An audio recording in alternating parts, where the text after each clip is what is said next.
Hi everyone, I'm Lewis Esson. I'm a Senior Account Manager at Absolute Digital Media.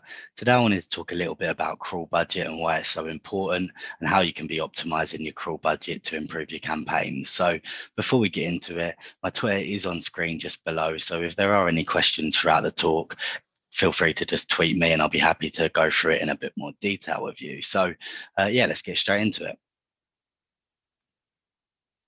So first things first, what is crawl budget? So by definition, crawl budget is the number of pages that Google will crawl on your site on any given day.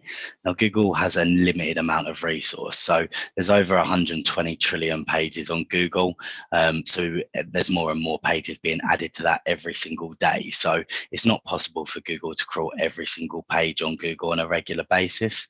So we need to point them in the right direction and show them what content we want them to be crawling. So let's talk a little bit about how we can do this. So search engines determine crawl budget from two different main factors. So how often they can crawl the site without causing any issues.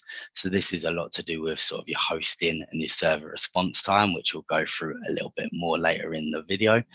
And the next one is crawl demand. So how often they can crawl the site and want to crawl the site, sorry. So you can think of this as if it's like a news site, for example, that's uploading new content every single day, it's going to need to be crawled a lot more regularly than a site that's a plumbing site or a services site, for example, where the content gets updated every 6 months or a year or so.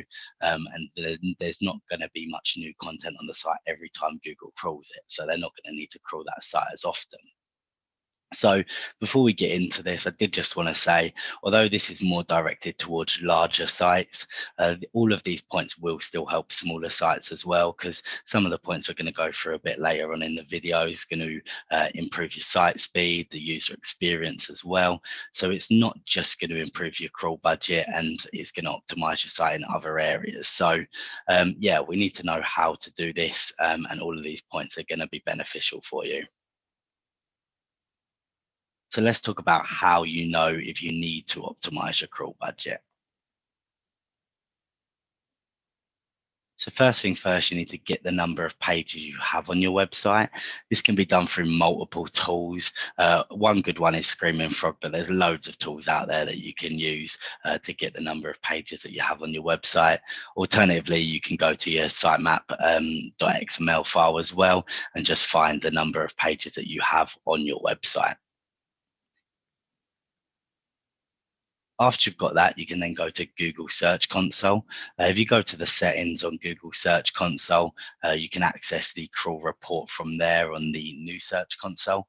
That will then be able to pull up a graph very similar to the one on screen. Well, it'll be exactly the same as the one on screen. So you can see the number of pages that Google crawls on any given day, and you can get the average crawl requests through this.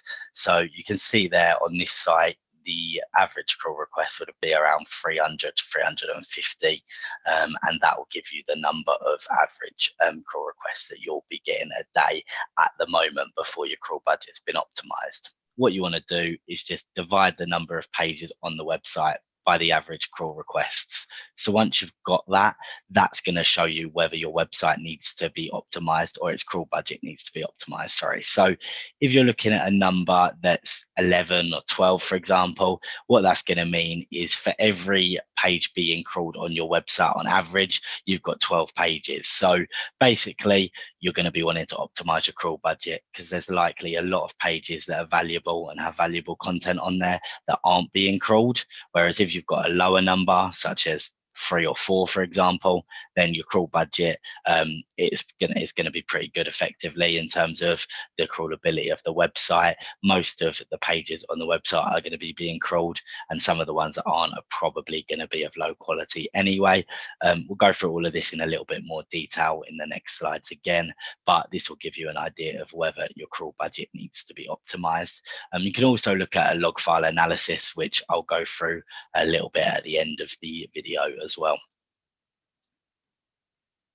So So the first thing I want to talk about here is web hosting. So in terms of how Google determines the crawl budget, we discussed it being a little bit to do with your server response time. Web hosting is going to have a big impact in that. So you've got two different types of web hosting. So first type of hosting is shared hosting. So the first 2 points there, you can see it's cheaper and easier to set up. They are pretty much the only positives of shared hosting. Once you get down to it and really look into the hosting in general, again, especially for larger sites, the crawl budget is going to be shared between all of the websites hosted on that server. See, if you've got lots of large websites on that server all being visited at the same time, there's going to be way too many requests for the server to deal with for the most part, and that's going to cause things like 503 errors, the server going down, and the site going down in general.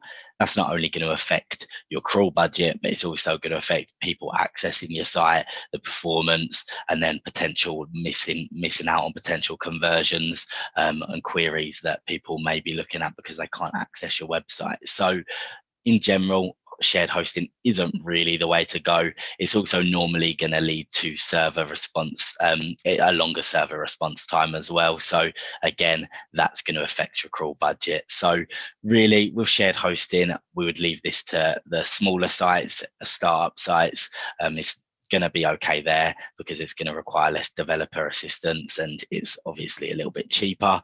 But really, when your site becomes a little bit bigger, you're going to be wanting to move away from shared hosting, move to the next one, which is dedicated hosting. So the next type of hosting is dedicated hosting. So dedicated hosting is more expensive and it is going to be slightly harder to set up without a bit of developer assistance if you don't know what you're doing. But in general, it's going to have a massive improvement on your website's performance, its site speed, and the opportunity for you to be improving your crawl budget as well. So I definitely recommend the dedicated hosting over shared hosting. Like I say, even on smaller sites, but definitely on larger sites where it's going to cause a lot less strain on the server. Obviously, with dedicated hosting, your site is going to be the only site hosted on that server. So you're not having your site's performance affected and your server response time affected by the performance of other websites. So there's no reason really not to move to dedicated hosting if you've got the resource for it and a bit of developer assistance, so you know how to set it up yourself.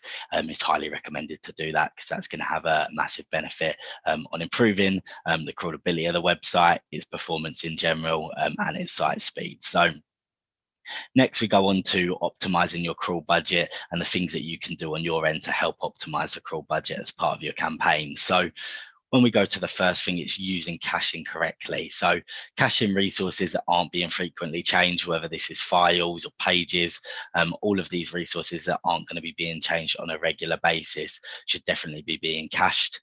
This is going to mean it's not going to need to crawl these resources every time a user repeats a visit to the website, and it's going to improve, obviously, the site speed in general there as well. And these resources are being told not to be crawled as often as some of the main pages that would be looking at being crawled on a regular basis. So anything like a contact us page or like terms and conditions could all be cached because these aren't going to be changing on a regular basis. And then any files on the website as well that aren't going to be being changed, obviously can be looked at being cached as well. Next part is removing incorrect URLs from the XML sitemap. That's going to include redirects, 404 errors, any errors that are going to be in the sitemap that are pages that either aren't responding or redirected pages that we don't want to be being crawled. Obviously, we want Google to be crawling all of our main pages. Redirects, 404 errors that aren't going to be providing any benefit and are going to have a negative impact. Of course, we don't want them to be taking up our crawl budget. So if a link is redirecting, we should obviously always have the redirected page within the sitemap, but none of them redirected links are going to need to be there. And of course, any 404 errors should be resolved. And then if they are resolved, brilliant. If this is an old page that no longer exists, removing any links to this throughout the site and removing it from your sitemap is something that, again, is going to free up your crawl budget and help your main pages that we want to be crawled allowed that crawl budget and to be crawled on a more regular basis. Removing any low quality content is also going to be extremely important. So as I said previously, things like terms and conditions pages, contact us page, all of these pages aren't They don't need to be crawled. It's just pointless. They're not going to need to be showing on search results. It's not going to provide any benefit for anyone to come from the website through your terms and conditions. It's not going to be attracting the right users as well for the most part. So any pages like this, there's no need for these pages to be being crawled. Any low quality content obviously can be removed. If it's services contact us, of course, we don't want to be removing that from the website, but no indexing these pages should obviously be important. And then removing any low quality content in terms of if the page doesn't have much content on it, it's not providing much benefit and it doesn't need to be there. All of that content can obviously be removed from the website. Leads me nicely onto the next point of duplicate content. So any duplicate content or near duplicate content, again, isn't only going to be likely causing potential cannibalization issues and issues with Google understanding what page should rank for what keywords. It's also going to be causing all of these pages to potentially be being crawled. If you've got duplicate content on there, then one of them pages isn't going to be necessary and isn't likely going to be providing any benefit. A lot of duplicate content can sometimes come from either the site set up initially or where you've got a lot of different pages that are similar with not much content on, where we start to get some near duplicate content. This means that the site structure and content sort of strategy needs to be looked into a little bit more, because we should be really removing any duplicate content from the website in general. Again, that's not just going to improve your crawl budget, but the indexability and the crawlability of the site in general. Next thing is no indexing pages, page types in bulk through the robots.txt file. So if you no index a page naturally through like the robots and the meta tags, then obviously it's slightly different. If you're doing it through the meta tags, then that's still going to be crawled by Google. It might not be shown and it's telling Google not to show these pages on search results, but it's still going to crawl that page to understand it's been no indexed. Through the robots.txt file, that's going to tell Google in bulk not to crawl these pages. So any tag pages, author pages, or search results pages, for example, that we don't want to be indexed can be no indexed through the robots.txt file. What that's going to do is, it's going to remove them pages from being crawled at all and indexed, and that's going to provide benefit for your other pages that need to be crawled. The next thing we're going to want to be looking at is the site's internal linking structure to your main target pages. So a lot of people will know about internal linking structure already, but if you don't, there's a lot of really good resources out there that you can go to for internal linking structure. Again, happy to answer any questions about this if you just want to contact me on Twitter, or even maybe do a different talk separately on it. It's not something that I've done before, so happy to do a talk on that as well. But yeah, in general, there's a lot of different resources out there that you can use for improving your internal linking structure. But effectively, all of your main pages you're going to want to be internally linking to through your main target keywords and through other relevant pages. What this is going to do is when Google crawls them pages, it's obviously going to see the internal link that's there, and it's going to be more links going into these pages, allowing Google to find it easier and crawl it easier.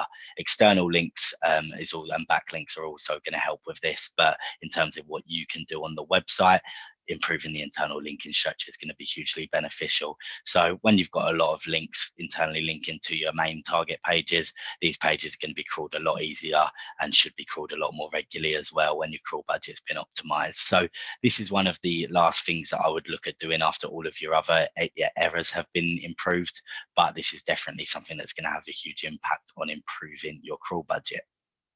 So in summary, link budget is mainly going to be something that affects larger sites. I've got an example there of 300,000 plus pages.